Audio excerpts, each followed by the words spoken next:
ಸಮಸ್ತ ಧನು ರಾಶಿಯ ವೀಕ್ಷಕರಿಗೆ ಮಕರ ಸಂಕ್ರಾಂತಿ ಹಬ್ಬದ ಹಾರ್ದಿಕ ಶುಭಾಶಯಗಳು. ಸೂರ್ಯ ದೇವನು ತನ್ನ ಪಥವನ್ನು ಬದಲಿಸಿ ಮಕರ ರಾಶಿಗೆ ಪ್ರವೇಶಿಸುವ ಈ ಶುಭ ಕಾಲವು ಧನು ರಾಶಿಯವರಿಗೆ ಯಾವ ರೀತಿಯ ವಿಶೇಷ ಫಲಗಳನ್ನು ನೀಡಲಿದೆ ಎಂಬ ಸಂಪೂರ್ಣ ಮಾಹಿತಿಯನ್ನು ಈಗ ತಿಳಿಯೋಣ. ಧನು ರಾಶಿಯವರಿಗೆ ಸೂರ್ಯನು 9ನೇ ಮನೆಯ ಅಧಿಪತಿಯಾಗಿದ್ದು ಭಾಗ್ಯಾಧಿಪತಿಯಾಗಿರುತ್ತಾನೆ. ಈ ಸಂಕ್ರಾಂತಿಯ ದಿನದಂದು ಸೂರ್ಯನು ನಿಮ್ಮ ರಾಶಿಯಿಂದ 2ನೇ ಮನೆಯಾದ ಮಕರ ರಾಶಿಗೆ ಸಂಚಾರ ಮಾಡುತ್ತಾನೆ. ಜ್ಯೋತಿಷ್ಯ ಶಾಸ್ತ್ರದ ಪ್ರಕಾರ 2ನೇ ಮನೆಯು ಧನಸ್ಥಾನ ಮತ್ತು ಕುಟುಂಬ ಸ್ಥಾನವನ್ನು ಸೂಚಿಸುತ್ತದೆ. ಸೂರ್ಯನ ಈ ಬದಲಾವಣೆಯಿಂದ ಧನು ರಾಶಿಯವರಿಗೆ ಉಂಟಾಗುವ ಮೊದಲನೆಯ ಮತ್ತು ಪ್ರಮುಖವಾದ ಬದಲಾವಣೆ ಎಂದರೆ ಅದೃಷ್ಟವಶಾತ್ ಒದಗಿ ಬರುವ ಧನಲಾಭ. ಇದು ಕೇವಲ ನಿಮ್ಮ ಪರಿಶ್ರಮದಿಂದ ಮಾತ್ರವಲ್ಲದೆ ದೈವ ಬಲ ಮತ್ತು ಅದೃಷ್ಟದ ಕಾರಣದಿಂದಲೂ ಹಣಕಾಸಿನ ಅನುಕೂಲಗಳು ನಿಮ್ಮನ್ನು ಹುಡುಕಿಕೊಂಡು ಬರಲಿವೆ. ಬಹಳ ದಿನಗಳಿಂದ ನಿರೀಕ್ಷಿಸುತ್ತಿದ್ದ ಹಣ ಅಥವಾ ಬರಬೇಕಾಗಿದ್ದ ಬಾಕಿ ಹಣವು ಈ ಸಮಯದಲ್ಲಿ ಕೈ ಸೇರುವ ಸಾಧ್ಯತೆ ಹೆಚ್ಚಿದೆ. ಎರಡನೆಯದಾಗಿ, ಕುಟುಂಬದ ಗೌರವ ಮತ್ತು ಪ್ರತಿಷ್ಠೆಯಲ್ಲಿ ಅಭಿವೃದ್ಧಿ ಕಂಡುಬರಲಿದೆ. ಸೂರ್ಯನು ಕುಟುಂಬದ ಸ್ಥಾನದಲ್ಲಿ ಸಂಚರಿಸುವುದರಿಂದ ನಿಮ್ಮ ಮನೆತನಕ್ಕೆ ಒಂದು ವಿಶೇಷವಾದ ಮಾನ್ಯತೆ ದೊರೆಯಲಿದೆ. ನಿಮ್ಮ ಸತ್ಕರ್ಮಗಳಿಂದ ನಿಮ್ಮ ಕುಟುಂಬದ ಹೆಸರು ಸಮಾಜದಲ್ಲಿ ಉನ್ನತ ಮಟ್ಟಕ್ಕೆ ಏರಬಹುದು ಅಥವಾ ನಿಮ್ಮ ಮನೆತನದ ಪ್ರಭಾವದಿಂದ ನಿಮಗೇನಾದರೂ ವಿಶೇಷ ಲಾಭಗಳು ಅಥವಾ ಸೌಲಭ್ಯಗಳು ಸಿಗುವ ಸಾಧ್ಯತೆ ಇದೆ. ಕುಟುಂಬದ ಸದಸ್ಯರ ನಡುವೆ ನಿಮ್ಮ ಪ್ರಾಮುಖ್ಯತೆ ಹೆಚ್ಚಾಗಲಿದೆ. ಇಲ್ಲಿಯವರೆಗೆ ನಿಮ್ಮನ್ನು ಕಡೆಗಣಿಸುತ್ತಿದ್ದವರು ಕೂಡ ಈಗ ನಿಮ್ಮ ಮಾತಿಗೆ ಬೆಲೆ ಕೊಡಲು ಪ್ರಾರಂಭಿಸುತ್ತಾರೆ. ಕುಟುಂಬದಲ್ಲಿ ನಿಮ್ಮ ನಿರ್ಧಾರಗಳೇ ಅಂತಿಮವಾಗುವಂತಹ ವಾತಾವರಣ ನಿರ್ಮಾಣವಾಗಲಿದೆ. ಮೂರನೆಯ ಮುಖ್ಯವಾದ ಅಂಶವೆಂದರೆ ವಾಕ್ಸಿದ್ಧಿ.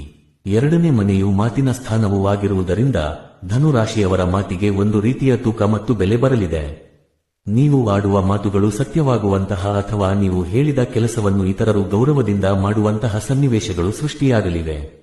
ನಿಮ್ಮ ಸಂವಹನ ಕಲೆ ಸುಧಾರಿಸಲಿದ್ದು, ಕಚೇರಿಯಲ್ಲಾಗಲಿ ಅಥವಾ ಸಮಾಜದಲ್ಲಾಗಲಿ ನಿಮ್ಮ ಪ್ರಭಾವಶಾಲಿ ಮಾತುಗಳಿಂದ ಕಾರ್ಯ ಸಾಧನೆ ಮಾಡಿಕೊಳ್ಳುವಿರಿ.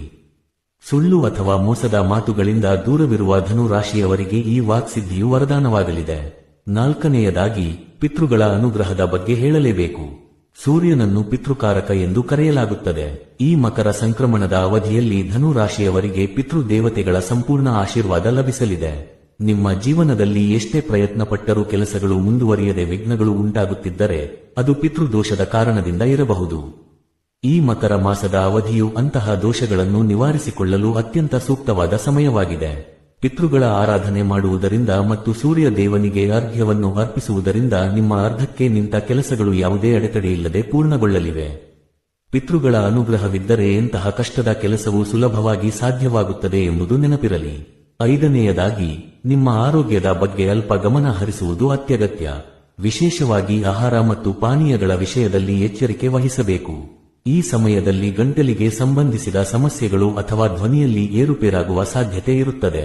ಆದ್ದರಿಂದ ಅತಿಯಾದ ತಂಪು ಪಾನೀಯಗಳನ್ನು ಸೇವಿಸುವುದನ್ನು ಬಿಟ್ಟು ಉಗುರು ಬೆಚ್ಚಗಿನ ನೀರನ್ನು ಕುಡಿಯುವುದು ಉತ್ತಮ.